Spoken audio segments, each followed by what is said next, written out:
سلام دوستای نازنینم، امیدوارم که حالتون خوب باشه.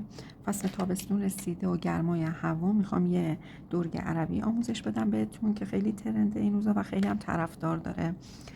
من البته بعد از اینکه بافتم رو شروع کردم به ذهنم رسید که این آموزش رو ضبط کنم. یه مقدارش رو بافتم، یه مقدار خیلی کمیشو بافتم، ولی یه کوچولو روی این بهتون توضیح میدم و با یه نخ دیگه شروع کار رو براتون میگیرم تا به اینجا. بعد از ادامه با هم میریم بافتمون رو شروع میکنیم.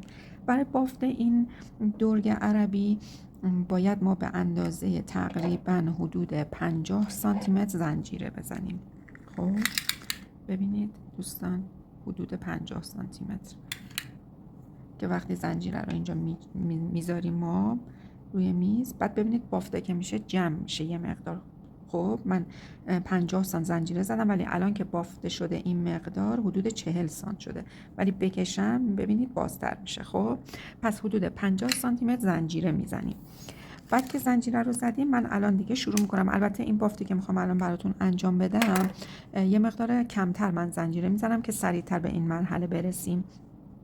با یه نخ دیگه شروع میکنم من. ببینید دوستان، الان این بافت من با نخ کتان هستش. ببینید با آلیز دیوا میخواستم ببافم که پیدا نکردم این رنگش رو. این مارک رو گرفتم، کنان هست. اینم کتانه، آلیز دیوا هم کتانه، یعنی خیلی فرق چندانی با هم ندارن، شبیه هم هستن. با آلیز کتان یا آلیز دیوا، آلیز کتان گلد هم میتونید ببافید. خب میریم شروع میکنیم بافتمون رو با یه نخ دیگه. من الان با این نخ میخوام شروع کنم و قلاب شماره 2.2 میلیمتر. خب ببینید دوستان، اول یه گره خفت میزنیم ما به این صورت، بعد شروع میکنیم یه تعداد زنجیره زدن.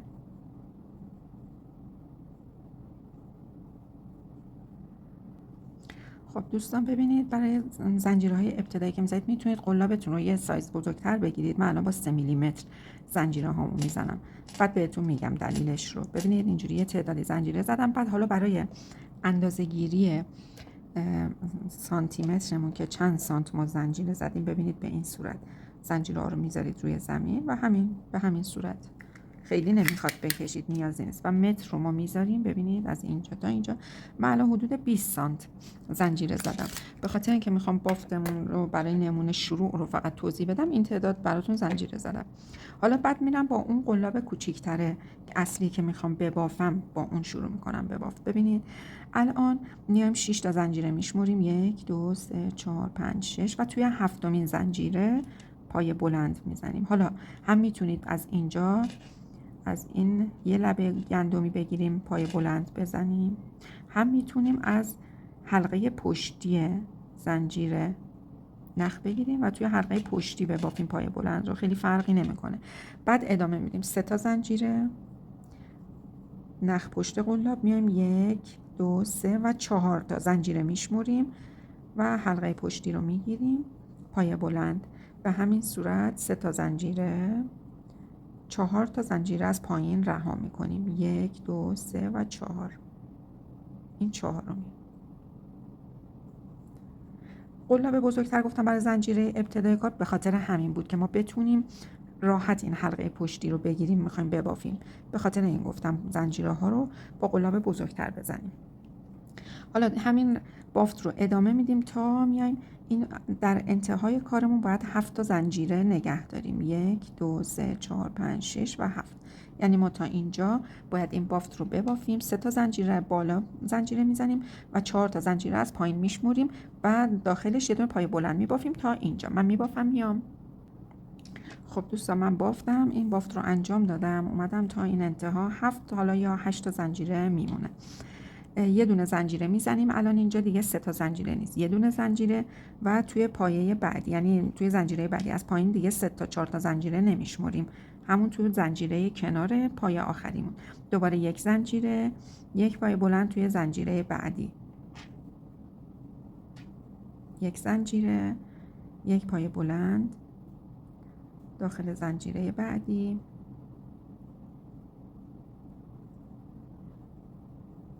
ما باید تا انتهای کارمون تا انتهای این زنجیرمون باید 7 تا فضای تک زنجیره داشته باشیم. 1 2 3 تا این انتها باید 7 تا فضای تک زنجیره داشته باشیم. من اینو میبافم میام.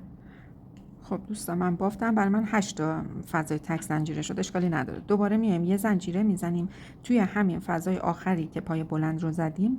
باید 3 تا پای بلند داشته باشیم با فاصله یک زنجیره. یکی بافتیم، این دومی، دوباره یک زنجیره و یک پای بلند دیگه توی همین فضا. خب دوستان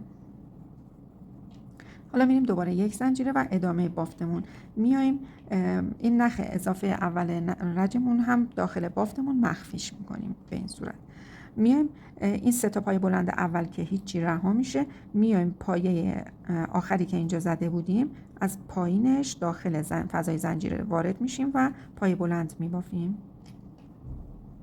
یک زنجیره، میریم دوباره پایه بعدی. این نخمون هم که همینجور توی دستمون هست و مخفیش میکنیم داخل بافت. یک زنجیره و پایه بعدی. یک پای بلند، یک زنجیره و این پای بلند ها رو همینجور ادامه میدیم تا این اولین پای بلندی که اینجا بافته بودیم. ببینید تا اینجا میبافیم با همین فاصله یک زنجیره.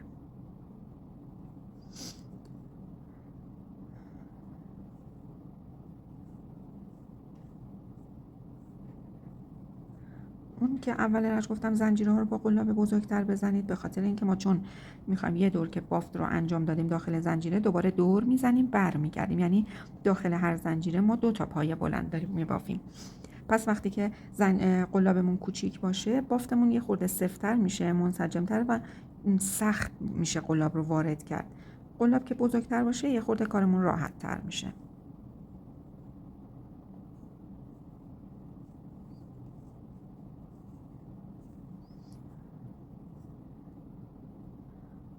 اینم آخرین پای بلندمون از این قسمت تک زنجیره‌ای.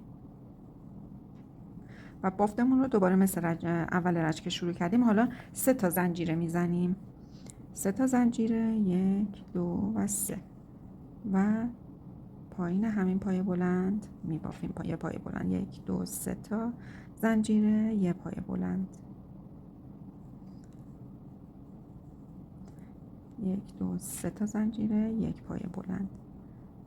خب تا انتها میبافیم، بعد بهتون میگم چیکار کنید.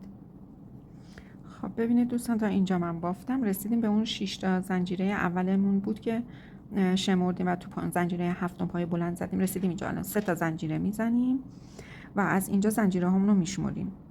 1 2 3 و توی 4مین زنجیره یه پای بلند میبافیم. به این صورت ببینید دوستان. خب الان دوباره 6 تا زنجیره، 1 2 3 4 5 و 6 و کار رو به این صورت برمیگردیم. دور اولمون تموم شد، دور دوم رو میخوایم شروع کنیم و هم مثل دور اول 3 تا زنجیره، یه پای بلند روی پای بلند قبلی، 3 زنجیره، پای بلند روی پای بلند رج قبل. خب ادامه میدیم تا اینجا ببافیم، برمیگردم. خب دوستان ببینید من تا بافتم تا اینجا. الان اینجا ما رج قبل یک زنجیره فاصله داشتیم بین این پای بلندها، توی رج دوم 2 تا زنجیره داریم فاصله، 1 2 و پای بلندمون رو بالای همون روی همون پای بلند قبلی میبافیم. 1 2 تا زنجیره و پای بلند روی پای بلند قبلی، 1 2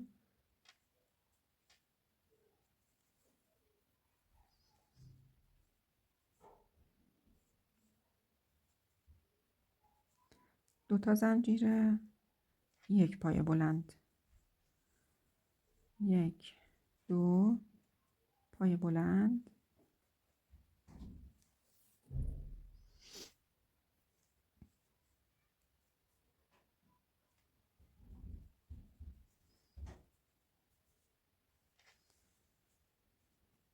ببینید روی این پای بلندایی که اینجوری 3 تا زده بودیم توی یک فضا، روی همون هم با همین شکل میبافیم. 2 تا زنجیره، یک پای بلند.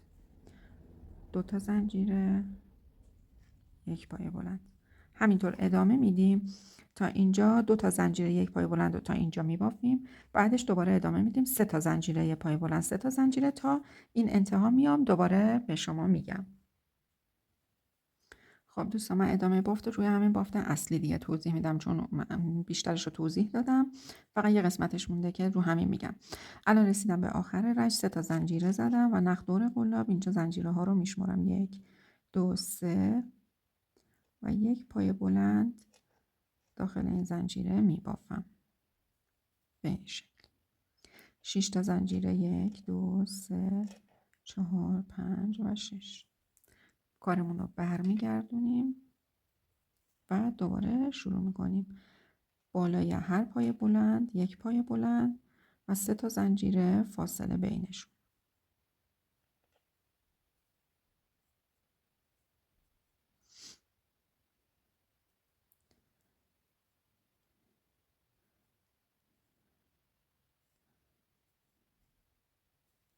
خب همین بافت رو ادامه میدم تا به اینجا که این پایه بلند هامون بود که رج قبل 2 تا زنجیره زدیم. بین هر کدوم رج اول یک زنجیره بین پایه بلند ها بود، رج دوم 2 تا زنجیره و از رج سوم 3 تا زنجیره دیگه شروع میکنیم. کل بافتمون بین پایه بلند هامون 3 تا زنجیره فاصله داره.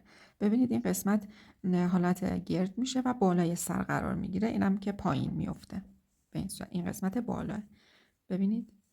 حالا این بافت رو ادامه میدیم، دور تا دور دیگه همین بافت تکرار میکنیم تا به اندازه‌ای که این قسمت از اینجا تا اینجا رو از فرق سر تا روی پیشونی جایی که خط مو هست، از اونجایی که مو رویده تا اونجا میبافیم. من میبافم برمیگردم ادامهش رو براتون توضیح میدم. دوستان ببینید من یک بار دیگه اینجا رو به شما نشون میدم، شما ببینید که به چه صورت هست. 3 تا زنجیره و یک پایه بلند.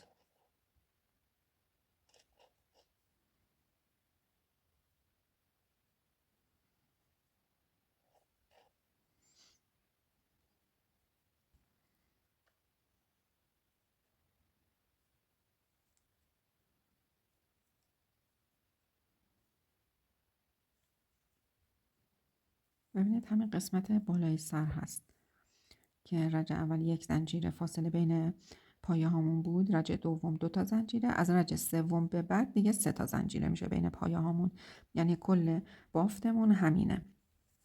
3 تا زنجیره یک پایه بلند، 3 تا زنجیره یک پایه بلند. خب دوستای نازنینم ببینید من این بافت رو انجام دادم. خب ببینید به چه صورت شد. این قسمت بالای سر هست میبینید و این قسمت میفته پشت سر.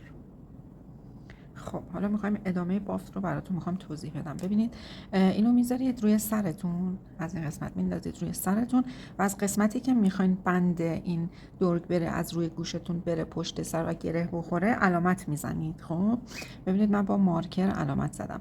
بعد باید هر دو طرف اندازش یکی باشه، یعنی از این پایین میشمرید، خب یکی رو که علامت زدین میشمرید میاید تا بالا، یعنی هر دو قسمت باید به یک اندازه باشه، یکی بالا یکی پایین نباشه. خب ببینید به این صورت. بعد هر دو طرف رو علامت میزنیم. حالا میخوام ادامه بافت رو براتون توضیح بدم. میایم نخمون رو از قسمت سمت چپ این درگ که سمت چپ صورتمون قرار میگیره، از این قسمت ببینید من اینجا رو علامت زدم، از اینجا ببینید از روی این پایه بلند من این حلقه این مارکر رو روی این حلقه گذاشتم. خب از اینجا وارد میکنم، قلاب رو نخ رو میارم بالا و اینجا یه پای کوتاه میزنم و محکم میکنم و شروع میکنم به زنجیره زدن. حالا چقدر باید زنجیره بزنیم؟ تا 40 سانتی متر. 40 تا زنجیره نه، 40 سانتی متر زنجیره. حالا بستگی به نخ و قلاب و دستبافت هر شخصی این 40 سانت تعداد زنجیره هاش فرق میکنه. مثلا بعضیا میشه 70 تا، بعضی 80 90. حالا من 40 تا زنجیره رو میزنم، 40 سانت زنجیره رو میزنم، بعد تعداد زنجیره هامو میگم که چند تا دونه شد. خب دوستان، برای من 96 تا زنجیره شد با قلابی که زنجیره های اولمو زدم که یه شماره بزرگتر از قلاب اصلیم بود، با اون زنجیره ها رو زدم. 96 تا شد. یه دونه هم اضافه تر میزنم و اینجا نخمون رو قیچی میکنیم و اینو میکشیم. ببینید این یه دونه زنجیر آخری که زدم برای چون که اینو میکشیم گره بزنیم جمع میشه اون یه دونه. خب این از این طرف. میریم حالا این طرف بافتمون. ببینید دوباره از اینجا نخ رو وصل میکنیم دیگه. الان این تعداد این ور رو میدونم که 96 تا زنجیره شد. حالا الان میام دوباره از این پای نخ رو قلاب رو وارد میکنم و نخ رو میگیرم، همینجا یه گره میزنم به نخم، نخ رو محکم میکنیم، شروع میکنیم به زنجیره زدن. 1 2 3. باید 96 تا به اضافه یه دونه اضافه تر 97 تا زنجیره بزنم. خب دوستان، من 96 تا زنجیرم رو زدم. بعد دیگه اینجا نخم رو قیچی نمی کنم، از همینجا ادامه بافتم رو میرم. قلاب اصلیمو که باهاش این بافت رو انجام دادم میگیرم دستم، وارد میکنم و از همینجا 3 تا زنجیره میزنم. 1 2 و 3. معادل یک پای بلند برای من حساب میشه. خب این 3 تا زنجیره رو میشماریم، رها میکنیم توی زنجیره چهارم پای بلند شروع میکنیم پای بلند زدن. داخل هر زنجیره یک پای بلند میبافیم تا انتها، یعنی تا اینجا که نخو وصل کرده بودیم داخل هر زنجیره یک پای بلند. من میبافم پای بلند رو تا اینجا، میام ادامه بافت رو توضیح میدم. خب من پای بلند هامو روی زنجیره هم بافتم، رسیدم به اینجا. اینجا دیگه مارکر رو نیازی نداریم و بازش میکنیم، مارکر رو میذاریم کنار و میخوایم بافت رو از ادامه کار روی قسمت پیشونی بافتمون انجام بدیم.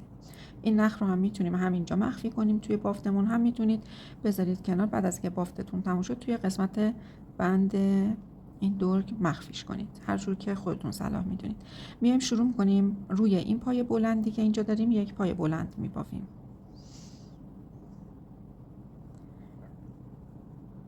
اینجا هم میتونید داخل این قسمت فضای زنجیره‌ای بافت بزنید، پایه ببافید. هم میتونید روی 3 تا زنجیره‌ای که دارید روی هر زنجیره یک پایه بلند ببافید، هر جور خودتون سلیقه‌ای دوست داشته باشید.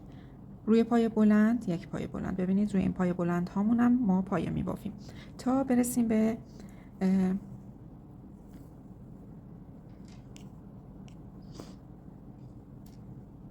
ببخشید من باید از این طرف میرفتم.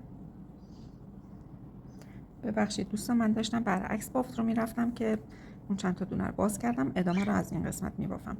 باید از این قسمت ادامه بدیم. ببینید این بنده، این زنجیرهایی که زده بودیم از ادامه توی این قسمت میبافیم تا به اینجا برسیم. پای بلند ها رو به همون صورتی که گفتم، روی پای بلند ها پای بلند، روی پای بلند، پای بلند، داخل فضای 3 زنجیره‌ای 3 تا پای بلند.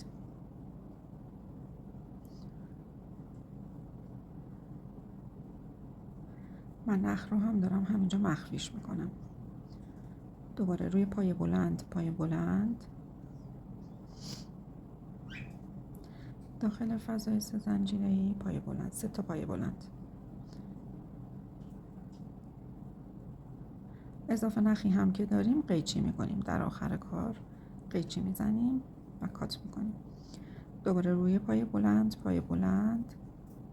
من میبافم تا اینجا، میام خدمتتون توضیح میدم. خب دوستان ببینید من این بافت رو انجام دادم، رسیدم تا این قسمت زنجیره سمت چپمون و مارکری که داشتیم. دیگه مارکر رو نیازی نداریم و بازش میکنیم، میذاریم کنار. حالا بافتمون رو ادامه میدیم روی این زنجیره هایی که زده بودیم. 40 سانت زنجیره، مثل همین طرف که بافتیم روی هر زنجیره یک پای بلند. این زنجیره ها هم تا انتها روی هر زنجیره یک پای بلند میبافیم. موقع بافت هم میتونیم این نخ گره مال شروع بافتمون رو توی بافتمون مخفی کنیم. ببینید دوستان، شروع میکنیم از اولین زنجیره پای بلند زدن، روی هر زنجیره یک پای بلند تا انتها.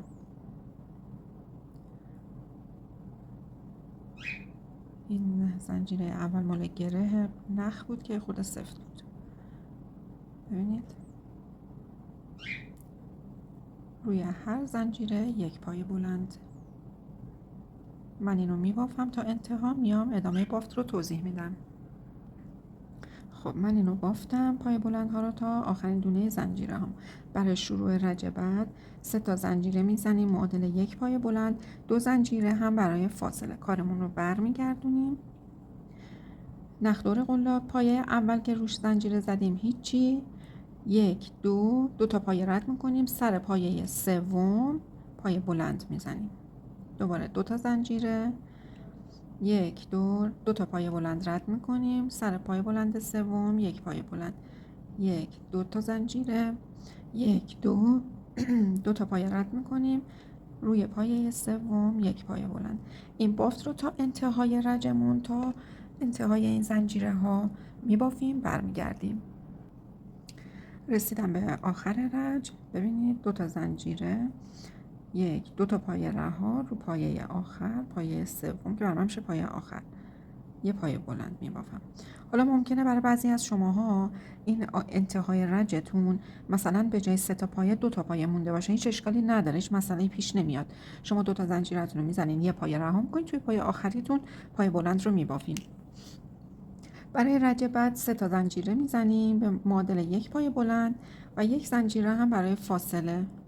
میایم داخل فضای 2 زنجیره‌ای 3 تا پای بلند نیمه میخوایم با هم ادغام کنیم. به این صورت یک پای بلند، این 2 پای بلند و این هم 3 پایه بلند که مرحله اولشون رو میبافیم، مرحله دوم رو نگه میداریم و در آخر همه رو با هم یکی میکنیم. حالا 2 تا زنجیره برای فاصله، میریم داخل فضای بعدی، فضای 2 زنجیره بعدی، دوباره تکرار میکنیم. 3 تا پای بلند نیمه، یعنی مرحله اولش رو میبافیم، مرحله دومش رو نگه میداریم و این هم سومی، مرحله اول رو میبافیم و حالا همه رو با هم یکی میکنیم. به این صورت 2 تا زنجیره برای فاصله. فضای بعدی همینطور دیگه، با این پای بلند هامون کاری نداریم، ما پای بلند های رج قبل 3 تا پای بلند نیمه میبافیم و با هم ادغام میکنیم 3 تا رو.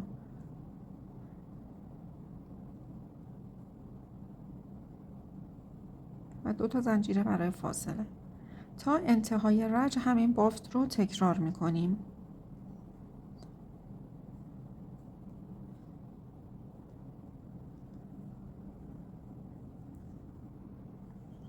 من این رج رو هم بافتم تا انتها. به انتهای کارم که رسیدم یک زنجیره میزنم، یک زنجیره زدم من، یک زنجیره و یک پای بلند روی زنجیره سوم از رج قبلی، 1 2 و 3. میتونیم همینجا توی همین فضا هم پای بلندمون رو بزنیم، هیچ مشکلی پیش نمیاد. حالا 3 زنجیره که معادل یک پای بلند هست برای رج بعد برمیگردونیم و 2 زنجیره هم برای فاصله میزنیم. میایم داخل فضای 2 زنجیره‌ای یک پای بلند میبافیم. 2 زنجیره، یک پای بلند داخل فضای 2 زنجیره. یعنی ما دیگه الان اینجا با این پایه‌های ادغامی هیچ کاری نداریم، فقط توی فضای 2 زنجیره‌ای پای بلند میبافیم و بین پای بلندها 2 زنجیره فاصله میزنیم.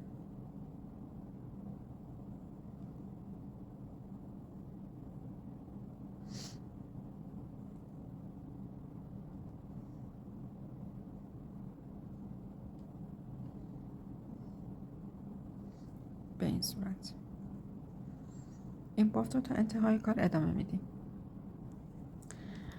رسیدم به انتهای این رج. اینجا الان 2 تا زنجیره میزنم و یک پایه بلند توی این فضای تک زنجیره‌ای که زده بودیم. 3 زنجیره برای پایه بلند و یک زنجیره برای فاصله. این رجمون این به این شکل تموم میشه. دوباره 3 تا زنجیره معادل یک پای بلند برمیگردونیم و یک زنجیره هم برای فاصله. داخل این فضای 2 زنجیره‌ای 2 تا پای بلند نیمه میبافیم به صورت نیمه و ادغام میکنیم. خب حالا الان 1 2 3 و 4 تا زنجیره میزنیم و اینجا به صورت پیکوت در میاریم. میتونیم هم به صورت پیکوت اینجوری بست بزنیم، هم پای کوتاهش کنیم. ببینید به این صورت پای کوتاه بزنیم و یک زنجیره هم برای فاصله. دوباره توی فضای بعدی 2 تا پای بلند نیمه و ادغام میکنیم با هم. 1 2 3 و 4 تا زنجیره و توی این فضا پایه کوتاه میزنیم و 1 زنجیره برای فاصله. دوباره توی فضای بعدی به همین صورت 2 تا پایه بلنده نیمه و ادغامش میکنیم، با هم یکی میکنیم. 1 2 3 و 4 تا زنجیره و توی این فضا این حلقه ها رو میگیریم و پایه کوتاه میزنیم و 1 زنجیره برای فاصله. این رجمون دیگه رج آخر هست. من تا انتها میبافم، برمیگردم.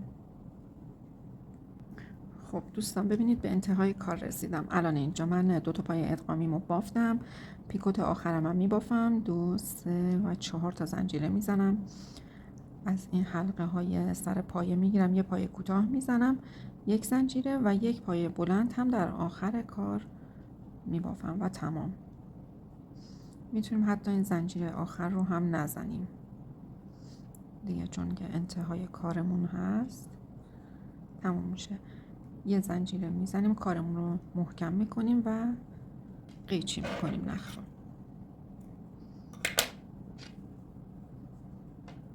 خب این نخ رو میکشیم قشنگ محکم بشه. بعد تمیزکاری بافتمون رو انجام میدیم. این نخ رو با قلاب کوچیک‌تر، من الان در دسترس ندارم قلاب کوچیک، بعدا درست میکنم. این نخ‌های اضافی رو از توی بافتمون رد میکنیم و اضافهش رو قیچی میکنیم.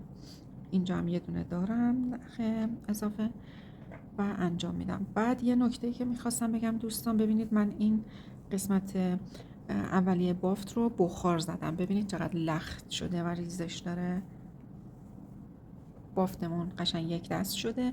اگر دوست داشته باشید میتونید شما هم بخار بزنین، کارتون تمیز و قشنگ میشه. این قسمت لبش هم حتما من بخار میزنم و به این صورت کارمون تموم شد. یه درگ عربیه خیلی زیبا.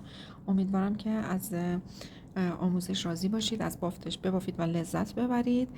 و اگر هر سوالی داشتین، هر کجای بافت رو مشکل داشتین، سوالی براتون پیش اومد، حتما توی کامنت ها ازم بپرسید. با کمال میل پاسخگو هستم. ممنونم از شما.